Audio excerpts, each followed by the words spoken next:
তাহলে বিক্রিয়ক পদার্থ সময়ের সঙ্গে সঙ্গে হ্রাস পায় একটি রাসায়নিক বিক্রিয়ার ক্ষেত্রে। যে আমাদের কাছে যদি একটি রাসায়নিক বিক্রিয়া এরকম থাকে যে এ পদার্থ থেকে বি পদার্থ তৈরি হচ্ছে, তাহলে এ হচ্ছে বিক্রিয়ক আর বি হলো বিক্রিয়াজাত পদার্থ। সময়ের সঙ্গে সঙ্গে এর পরিমাণ ক্রমশ হ্রাস পায় আর বির পরিমাণ ক্রমশ বৃদ্ধি পায়। তাহলে সেটাকেই যদি আমরা গ্রাফ রূপে দেখি, এক্স অ্যাক্সিস বরাবর হচ্ছে সময়, টাইম, আর ওয়াই অ্যাক্সিস বরাবর হচ্ছে গার্হস্থ্য তথা মোলার গার্হস্থ্য, যাকে আমরা এভাবে প্রকাশ করি।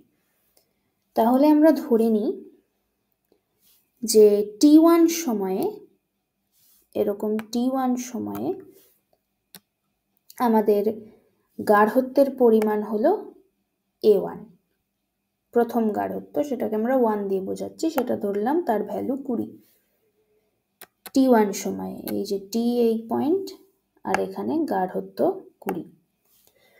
আর T2 সময়ে মানে কিছুটা সময় পেরিয়ে যাওয়ার পর T2তে গিয়ে দেখলাম যে গার্হস্থ্য কমে হয়ে গেছে 10, 20 থেকে 10 এখানে হয়ে গেছে।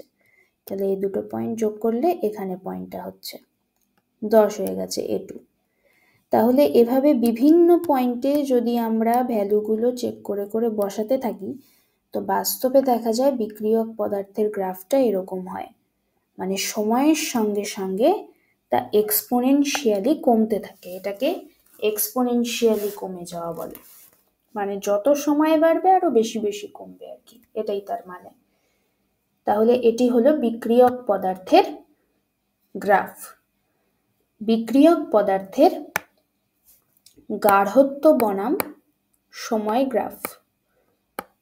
গার্হস্থ্য বনাম সময় লেখো চিত্র। এবার আমরা বিক্রিয়াজাত পদার্থের গ্রাফ দেখি। আচ্ছা, 1 মিনিট। এখানে এটা কিন্তু এই যে T1 আর T2 এদের ব্যবধানকে আমরা এই যে ডেল টি দিয়ে বুঝিয়েছি, মানে ব্যবধানটা। আবার এখানে প্রথমে A1 ছিল, তারপরে A2 হলো, তাহলে এই যে গার্হস্থ্যের ব্যবধানটা সেটাকে আমরা ডেল এ দিয়ে বুঝিয়েছি, মানে গার্হস্থ্যের ব্যবধান। বিক্রিয়ক পদার্থের মাধ্যমে যদি আমরা বিক্রিয়া হারকে প্রকাশ করি, এই গ্রাফটা আসলে কি প্রকাশ করছে? বিক্রিয়ার হারকে প্রকাশ করছে। এই গ্রাফটা আমরা কেন এঁকেছি? বিক্রিয়ার হারকে বোঝানোর জন্য। কেন? কি বোঝা যাচ্ছে এই গ্রাফ থেকে? যে এই গ্রাফ থেকে আমরা বিক্রিয়া হার সম্পর্কে কি বুঝতে পারছি? যে সময়ের সঙ্গে সঙ্গে বিক্রিয়ার হার ক্রমশ কি হচ্ছে? বিক্রিয়ক পদার্থের ঘনত্ব, গার্হস্থ্য হ্রাস পাচ্ছে সময়ের সঙ্গে সঙ্গে। তাহলে এই গ্রাফ থেকে আমরা যে কোনো পয়েন্ট যদি আমরা এরকম বেছে নিই, তো সেখানে আমরা তার একটা বিক্রিয়কের গার্হস্থ্যের ভ্যালু পাবো আর সেই সময়টার ভ্যালু পাবো, কোন সময় বিক্রিয়ক পদার্থের গার্হস্থ্য কতটুকু। তাহলে সেখান থেকে আমরা বিক্রিয়ার হার বের করতে পারবো কিভাবে? যেমন আমাদের বিক্রিয়া হারের ফর্মুলা কি? বিক্রিয়া হারের ফর্মুলা হচ্ছে বিক্রিয়ক পদার্থের রেসপেক্টে যে বিক্রিয়ার হার যদি আর হয়, তাহলে বিক্রিয়ক পদার্থের গার্হস্থ্যের ডিফারেন্স ডিভাইডেড বাই সময়ের ডিফারেন্স, আর সামনে মাইনাস, যেহেতু গার্হস্থ্য নেগেটিভ আসে, কমতে থাকে। এগুলো আমরা আগের ভিডিওতেই ডিসকাস করেছি যে কেন এই নেগেটিভ সাইনটা আসে বিক্রিয়ক পদার্থের ফর্মুলাতে। তাহলে এভাবে আমরা হার বের করতে পারি। কিভাবে এই গ্রাফটি কাজে আসবে? যে যদি আমার ইচ্ছে হয় যে T2 সময়ে বিক্রিয়ক পদার্থের হার, মানে রাসায়নিক বিক্রিয়ার হার কত, আমি সেটা জানতে চাই, তাহলে কিভাবে বের করব? তাহলে আমাদের দেখতে হবে যে T2 সময়ের শুরু কোথা থেকে? T1 থেকে। তাহলে T1 থেকে T2 সময়ের যে ব্যবধান, সেই ডেলটিটা নিচে বসবে। আর T2 সময়ে গার্হস্থ্য যত হলো, ইনিশিয়াল গার্হস্থ্য যত ছিল 20, সেই ইনিশিয়াল থেকে যেটা হলো তাদের ব্যবধান, মানে এটা উপরে বসবে। এই ভ্যালু দুটো যদি আমরা বসিয়ে দিই, তার সামনে মাইনাস দিয়ে রাখি, তাহলে ক্যালকুলেট করলে আমরা হার পাবো। মানে minus A2 minus A1 divided by T2 minus T1। তেমনি যদি আমার ইচ্ছে হয় যে আমি দেখতে চাই যে এই সময়ে রাসায়নিক বিক্রিয়ার হার কত, তাহলে আমাকে কি করতে হবে, এই টাইমটা কত সেটা বার করতে হবে। ধরলাম T3, তাহলে সময়ের শুরু যেখান থেকে আমরা ক্যালকুলেট করছি সেখান থেকে T3 ডিফারেন্সটা বার করতে হবে। মানে নিচে হবে T3 মাইনাস T1, আর ওপরে কি থাকবে ডেল, মানে সময় গাঢ়ত্বের ডিফারেন্স কতটা হলো, মানে এই T3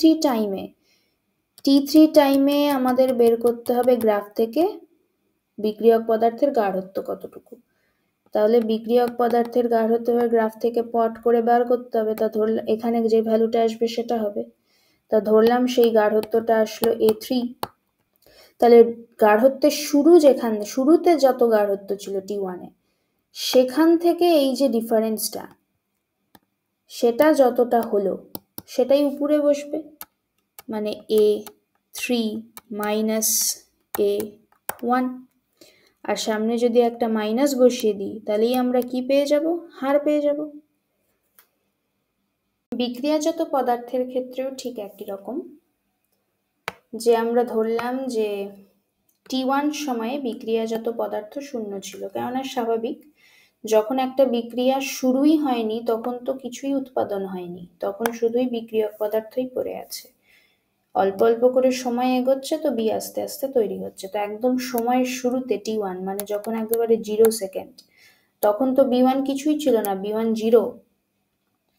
কিন্তু যত সময় বাড়ছে সময়ের সঙ্গে সঙ্গে আস্তে আস্তে আস্তে আস্তে বির পরিমাণ কিন্তু বাড়তে থাকছে, এবং একটা টাইমে বি সম্পূর্ণ তৈরি হয়ে যাবে, আর বাড়বে না। ঠিক একইভাবে যেমন এখানে হয়, বিক্রিয়ক পদার্থ এক সময় শেষ হয়ে যাবে, আর কোনো বিক্রিয়ক পদার্থ পড়ে থাকবে না, এভাবে এটা জিরোর কাছে চলে যাবে, এর গাঢ়ত্ব 0 হয়ে যাবে। ঠিক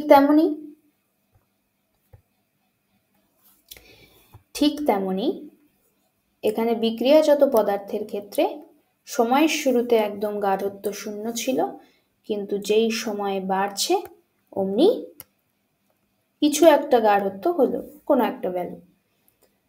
তাহলে এইভাবে বিক্রিয়াজাত পদার্থের গ্রাফটা এরকম হয়, এক্সপোনেনশিয়ালি বাড়তে থাকে।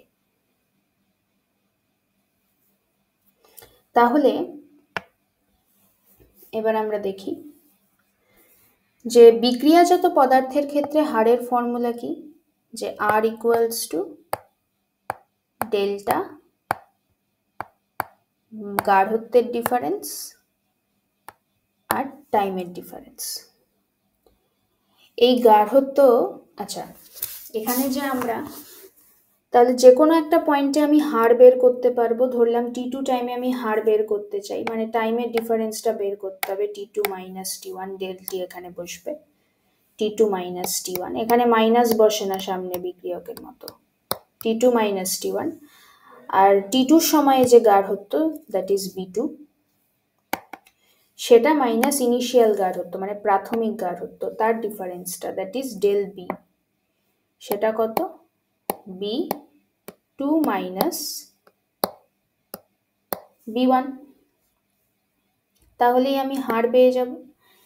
এবার এখানে আমরা একটা জানি, আমরা গণিতে পড়েছি, যেটা যদি x অ্যাক্সিস হয় আর এটা যদি y অ্যাক্সিস হয়, আর এরকম যদি সরল রেখা থাকে, তবে তাদের নতি m equals to y by x হয়। মানে y অ্যাক্সিসের কোনো ভ্যালু ডিভাইডেড বাই x এর ভ্যালু যদি আমরা করি তাহলে আমরা নতি পাই।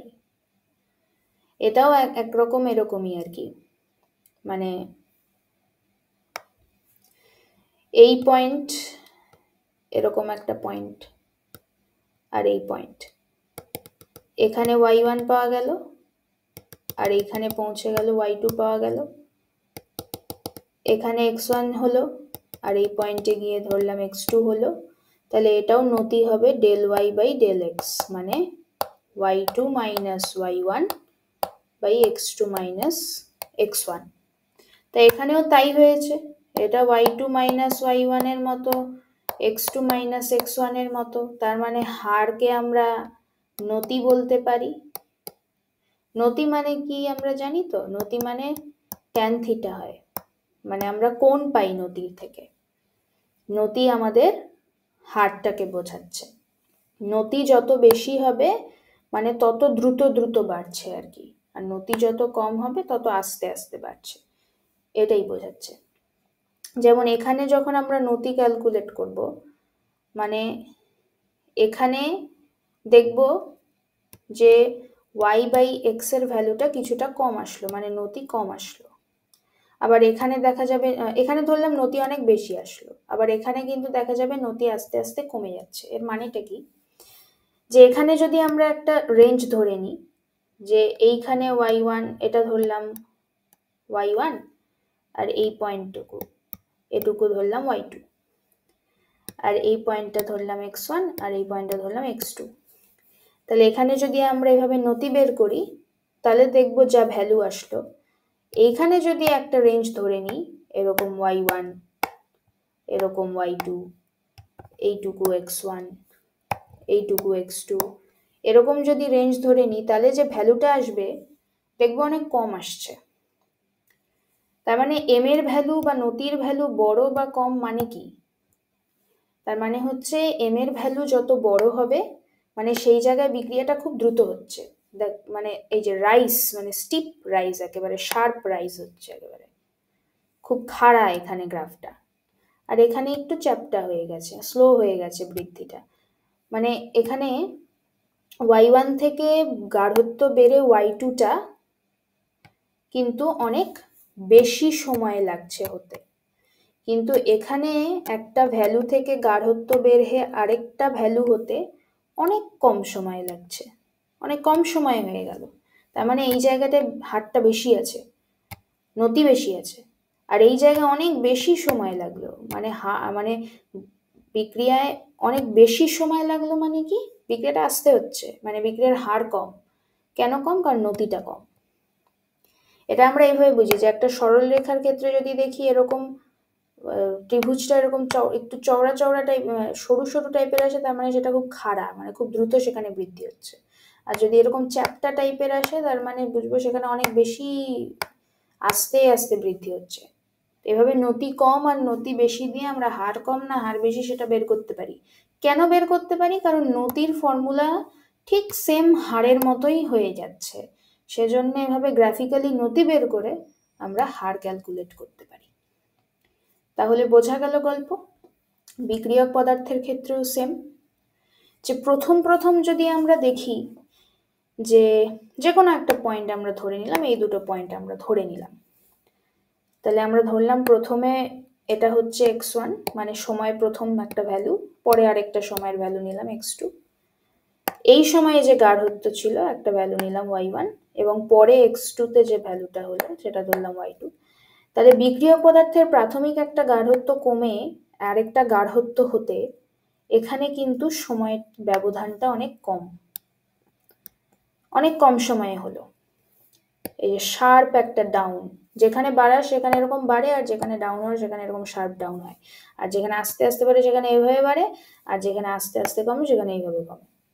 ঠিক আছে, কিন্তু আমরা যদি অন্য দুটো পয়েন্ট নিই, ধরলাম এখানে আর এখানে, ধরলাম এইখানে একটা টাইম t1 বা x1, সেখানে একটা গাঢ়ত্ব ছিল y1, আর একটু টাইম পরে সেখানে আরেকটা গাঢ়ত্ব হলো। তাহলে আমরা এখানে দেখলাম যে একটা গাঢ়ত্ব কমে আরেকটা গাঢ়ত্ব হতে কিন্তু অনেক বেশি সময় লাগছে, তার মানে এখানে হারটা কমে গেছে। কেন কমে গেছে, কারণ নতিটা কম আসছে। আমরা যদি ক্যালকুলেট করি দেখবো ভ্যালুটা অনেক কম আসবে। ক্যালকুলেট করবো মানে কি ক্যালকুলেট করবো, y2 minus y1 by x2 minus x1 calculate করবো, কারণ সেটাই নতি। আর এখানে y মানে y অ্যাক্সিস বরাবর কি আছে, গাঢ়ত্ব আছে, মানে পরের গাঢ়ত্ব মাইনাস আগের গাঢ়ত্ব, মানে হ্যাঁ আগের গাঢ়ত্ব divided by t2 minus t1, সেটাই।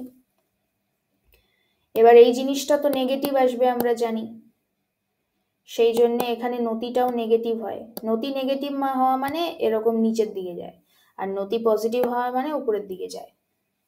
তাহলে এখানে নতি কম মানে কি, এখানে বিক্রিয়ার হার কম, আর এখানে এরকম অনেক তাড়াতাড়ি নেমে যাচ্ছে অনেক কম সময়ের মধ্যে, এরকম খুব খাড়া, আর এখানে আস্তে আস্তে প্লেন হয়ে যাচ্ছে।